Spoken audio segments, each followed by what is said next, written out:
Good afternoon, everybody, and welcome back to Rob Motive JT. Today, we're gonna get the new bumper prepped for install because there are a few things I actually have to do to it before I can put it on the truck.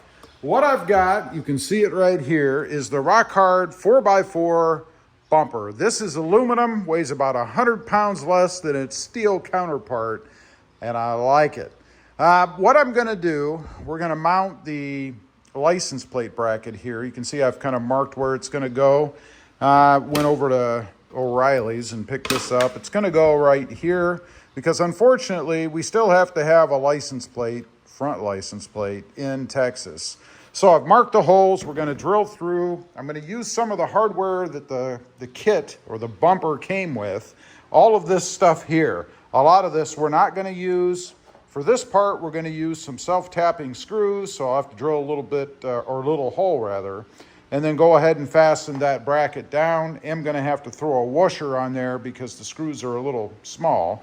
One other thing, other than what you see here, it came with the hardware, it came with the bumper, and then it came with this winch bracket, I guess. That kind of goes right across the top here where you can see these holes, so that you can fasten a winch to the outside. You can also get a plate built into this underneath if you order it that way, where you can mount a winch inside the bumper, and then there's a slot down here, if you get that version, where you can pull the cable through. So, first things first, gonna go ahead, drill that, get the plate on there, and then we've got to pull off the existing bumper, this nasty thing, and get the fog lights out and get those mounted on. After that, it's a matter of simply putting the bumper on. We do have some little square covers for these holes. These are jacking points, by the way, for one of those high lift jacks. Pretty cool that we have that. I don't have anything like that on the Jeep now, so could be something for the future. We'll see.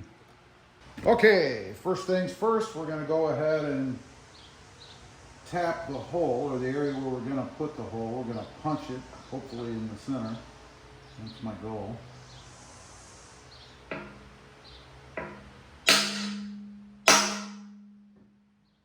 was pretty close. That was dead on right there. Getting towards the corner on this one.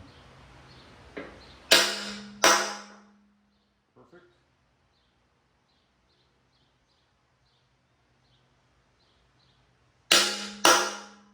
Perfect. Now, we're going to drill through. I'm going to be stuck to my paperwork down there. All right, we're going with a 1/8 inch drill bit. Seems to be the right size. I may have to go a hair taller, or bigger, I should say. But we're going to go ahead and drill the rest of the holes.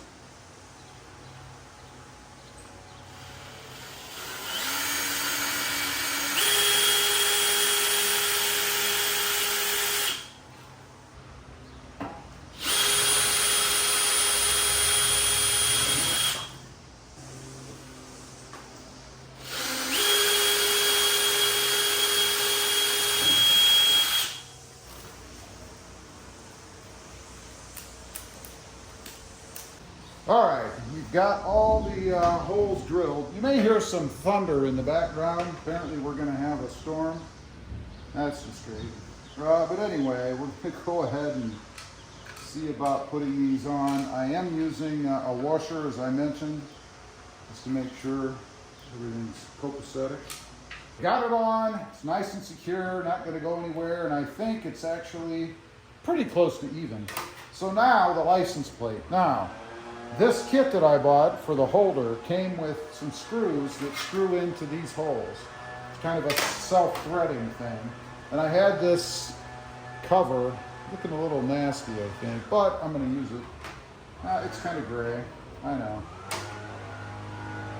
So, I'm going to go ahead and see if I can't put these on. I don't know if they're long enough. They're pretty short because you don't want to go down into the bumper.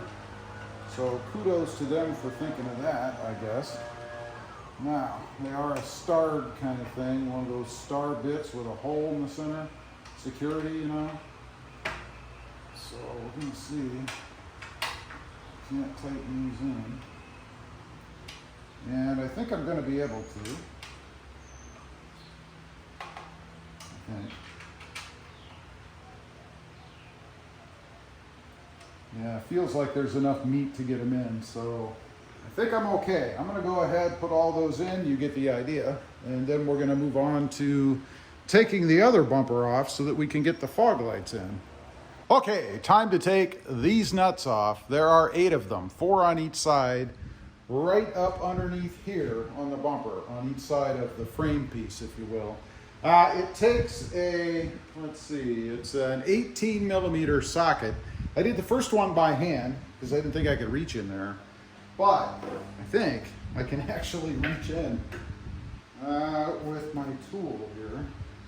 Seems like I can put my hands on it, I think. So we're going to see if I can do that. Let's give it a try.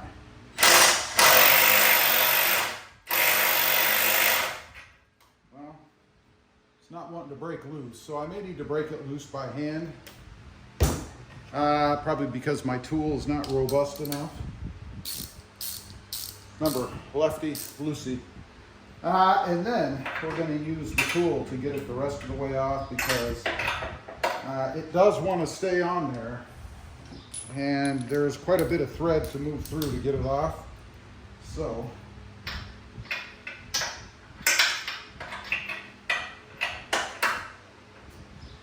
all right, first one broke free pretty easy. Let's see how this one goes. Oh, wow. I can't believe the tool wouldn't do that.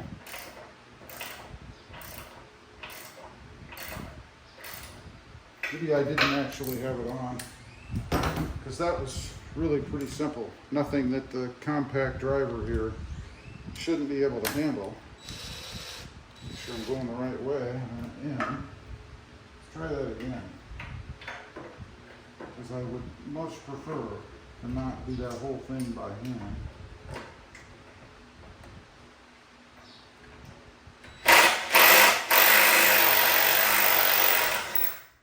It worked.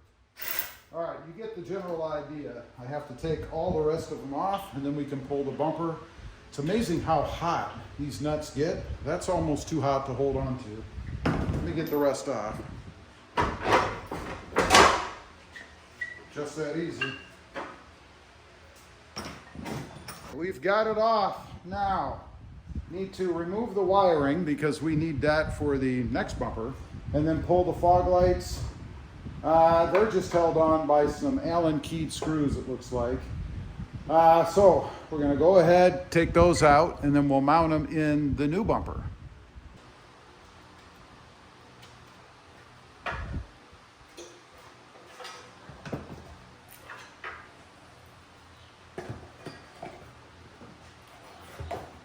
All right, we can say goodbye to this bumper. That's all I need off of it. Thank goodness it's gone. All right, little tip for you. I had to switch brackets, and these do come off from the fog lights because they just didn't sit right on the other sides.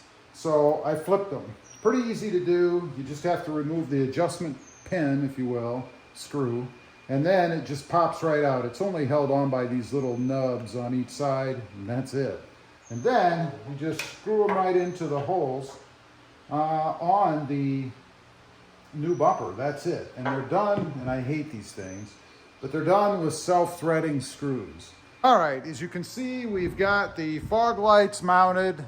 Once I switched the brackets to the other side, worked very well. Now we have a little bit of an issue. These are the bolts that go through the holes that hold the bumper on. On the Jeep, and we ran into this with Randall's, the holes weren't big enough on 2 of the sides, over here on the top left and over there on the top right. What I'm talking about is these are going to go through and then bolt down from the other side, right? Just like so. Now, I checked all of them, and all were good except for the top right. It does not fit. So here's a tip for you. Before you hoist this thing up there, get all your other bolts bolted down, check to make sure it fits. On mine, it's just the top right, so I'm going to ream that hole a little bit to fit that bolt in. So let's do that real quick. Shouldn't be much. Then again, I'm not sure.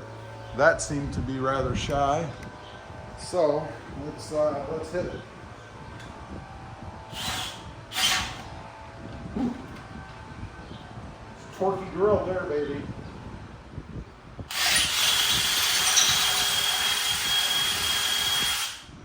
All right, let's give it a check. I don't think that's enough, but let's see. That is enough. So that's all it took. I'm gonna hit it just a little bit more, just to give you a little more wiggle room, but that's all it took. Not too bad. There we go. That should be plenty. No problem. So now I have to lift the bumper on there and get everything plugged in. However, this video, I'm sure, is getting a bit long, so we're going to do what everybody hates. I'm going to cut this video here. That's all the prep work I need to put the bumper on.